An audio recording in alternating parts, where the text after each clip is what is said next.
Ric Flair, Yes, sir. legend, Hall of Famer. Welcome to London. How are you finding it? I'm finding it great, thank you. How many times have you been before?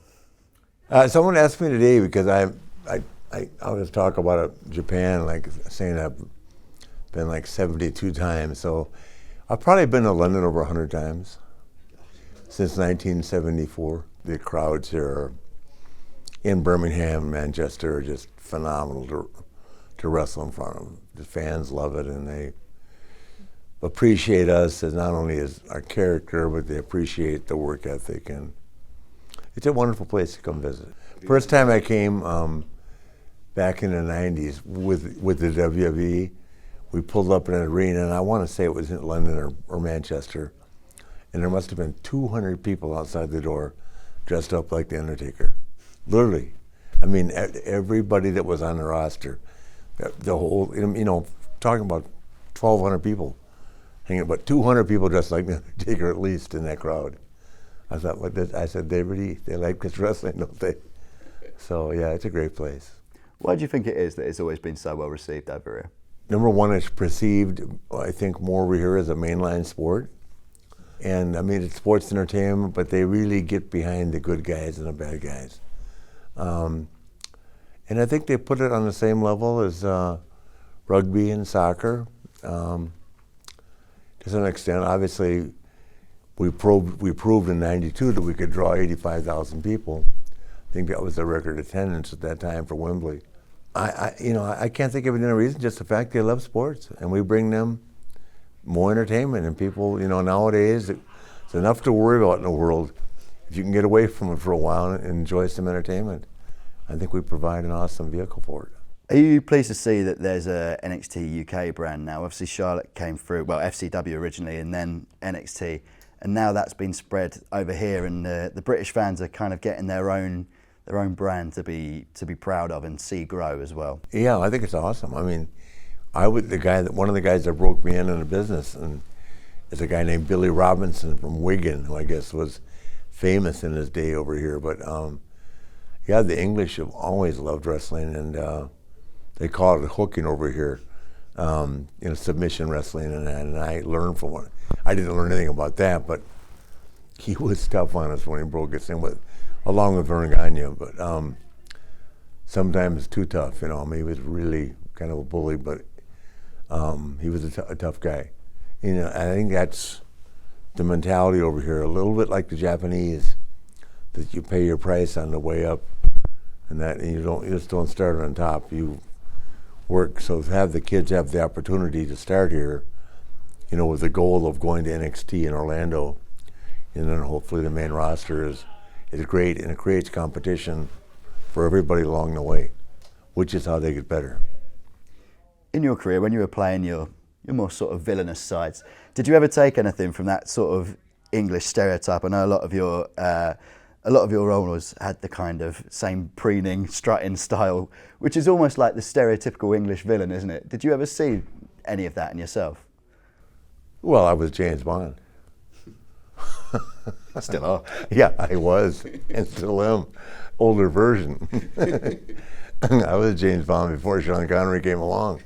I wasn't Sherlock Holmes, I was James Bond. Let's get that straight. Yeah, I love Sean Connery. That was the great stuff, boy. Is that always something you wanted? You always wear your suits. I always thought of myself, yeah. You love that stuff. When I saw him dressed up, I went, that's me. Now I got to figure out how to get Ursula Andres, yeah. How do we get her over here to NWA? Ursula, good Lord. I love those. As a matter of fact, I hope I can say this. There were two girls with the two girls that worked for the Australia, and I named them Moneypenny and Pussy Galore.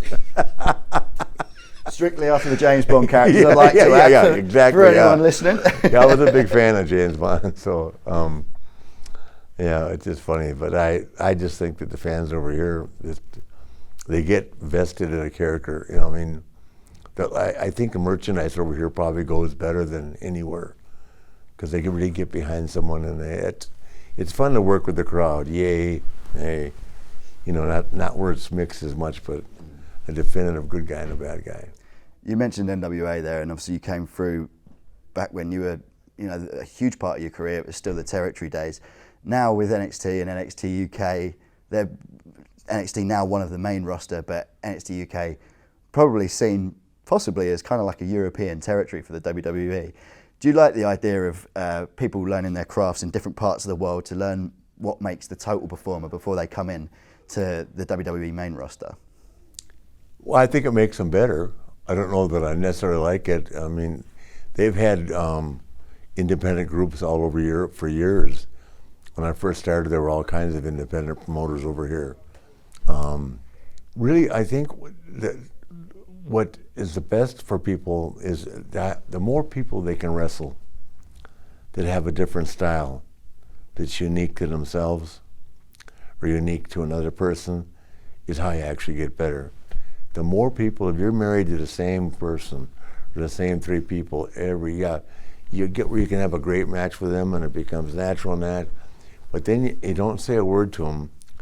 Tell them to go get in the ring with this guy and they're lost because they don't have it takes a long time it took me, the first time I was the world champion, I failed miserably because I had wrestled guys that were top guys my whole life before I got the belt.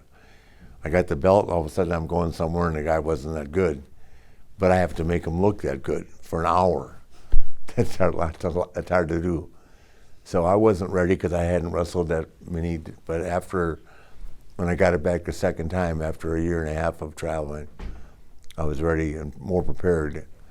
And that's what it is, it's wrestling different styles. And there's the strong guys, there's the high flyers, there's the grounders, the wrestlers, there's the charismatic. I mean, so many different personalities and styles. Once you get where you can handle a diversity of that, you can become what's called a great worker, great performer. Talking about hour-long matches, obviously we're in Royal Rumble season now. Mm-hmm. 1992 is basically the Rumble that more often than not comes up as everybody's favourite, and I'm sure it's probably one of yours as well, right? I didn't even think of it. I'd never been in a match like that. So I'd been in Battle Royals, but never a match. Well, I guess it was very simple. It's a Battle Royal, I guess it is. So but I hadn't been in that many. And as the world champion, I hadn't been in any in years. But, to me, I'm flattered that people think that was a great match. It was just another night of work for me. What made it great is if you look at the people that were in it. I mean, from Hogan, Savage, DiBiase, Piper, Shawn, Davey Boy, Jake. I think there's like 20 guys in the Hall of Fame that were in that match that night, and that's what made it great. The personalities, and they were all, the majority of them were good hands. Really good. DiBiase will be one. Before he went up there, and in my mind, will be remembered as one of the top guys. And of course, Jake was really good. And Shawn became the man. And I just go on the whole list. It was a huge night. But for me, it was just a regular night of work. But it was me, an opportunity to get my self-confidence back, to become the person that I had let WCW destroy. Just my self-confidence, and when I came, Vince didn't promise me that. He didn't tell me. I just got to the building in Albany, New York. He said, "You're going in 3. You're coming out with it." So, it's one of the greatest nights of my career. I hate to keep saying that because I have different nights for different reasons, but that obviously got me back up and running. Just like when he brought me back in 2001, because in '99 when the company closed, it's the happiest day of my life. The day WCW closed, but it was just, my legacy was not intact like it is now without the help of the WWE. Do you think that being such a popular Royal Rumble with everyone who's ever asked, do you think that had a big hand in it becoming sort of how popular an event it is today? Because I've said it a couple of times and spoken to a couple of the NXT talent about it, and in a way, Royal Rumble is the one that everybody knows, right? Because people know the match. WrestleMania is the biggest event of the year, but Royal Rumble is the one that everybody knows. And do you think that match in 1992, your famous one, had a big part of it catching fire and becoming the thing that it did? Well, looking back on it now, because the fact that you're still talking about it and I hear about it, I have for years, obviously it did. I didn't think about it at the time. I think for the Rumble to be successful, there's got to be some key components going on an individual basis that people are waiting to see come to fruition within the Rumble. That's what creates excitement. That was only the second time I was ever in a ring with Hogan in my life, or third time. So they were waiting to see Ric Flair, Hulk Hogan, or they were waiting to see Jake and Shawn, or whatever else was going on at that time. Oh, Bret Hart was in it too. So I mean, everybody was in it. But I think the shows that are built right now on individual matchups and pair-ups and tag matches, they look for all that to come to play within the Rumble. I mean, the prize obviously is a shot at the world title, but it's the drama because it's good and back and forth, but the last 20 minutes, 15, 10, then, you walk away, I'll walk away, the fans will, with an idea of what is really creating a level of interest to get people to come to WrestleMania, or what they want to see, or don't want to see sometimes. And you've been in a few of them, and I'm sure you've got many stories throughout your career, but the fact there's 30 men in the match, it gives an opportunity for what I imagine a few good stories to come about. You must have one particular moment in a Rumble, one that you talk about all the time, a favourite story from working a Rumble match. Well, that would be it. We didn't talk back then.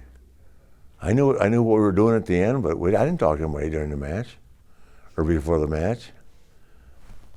He said, "What do you need to know?" I said, "Nothing. Tell me what we're doing. I'll find the guys when they come. I'll just keep feeding them, send them down the lane. I'll get to them." That's what I do for a living. You know what I mean? So I don't know what would be my favorite moment. I mean, I just think that I so wanted to say to WCW, stick it up your, I'm with the big boys, and look where I am in their eyes, as opposed to where you had me positioned. And obviously there is a women's Royal Rumble now, and Charlotte, of course, Charlotte Flair, more or less the only thing she's got left to tick off. How proud would it make you to see her eventually one day win the Royal Rumble match? Well, I'm exceedingly proud of her, whether she wins the Royal Rumble or not. She's accomplished so much in, 6 years. It's unbelievable. But, it's funny. Everything she does amazes me. I mean, I'm looking forward to tonight. The funny thing is that there'll probably be 200 people here tonight, and she and Nikki Cross are as excited about performing tonight in front of 200 people as if there was 100,000 out there. And that's what makes it special for them. She wakes up every day challenged, never happy with yesterday's performance. And that's kind of what they have to be. A lot of people now are taking the money, I can see it, and kind of coasting through the storylines. You got to get after it and you got to believe in it. And the only way you do that is to convince the people that are watching you, meaning you or anybody up there tonight or an arena, that you are the person that deserves and warrants the respect that we're giving to them. And that's what she thrives on. She's up there getting ready like there's 200,000 people there tonight. And Nikki Cross is running around like crazy. So, and they haven't wrestled each other in a singles. So they'll be looking forward to that. And that's just seeing her grow and mature and in this business and seeing what she's accomplished. And I mean, it's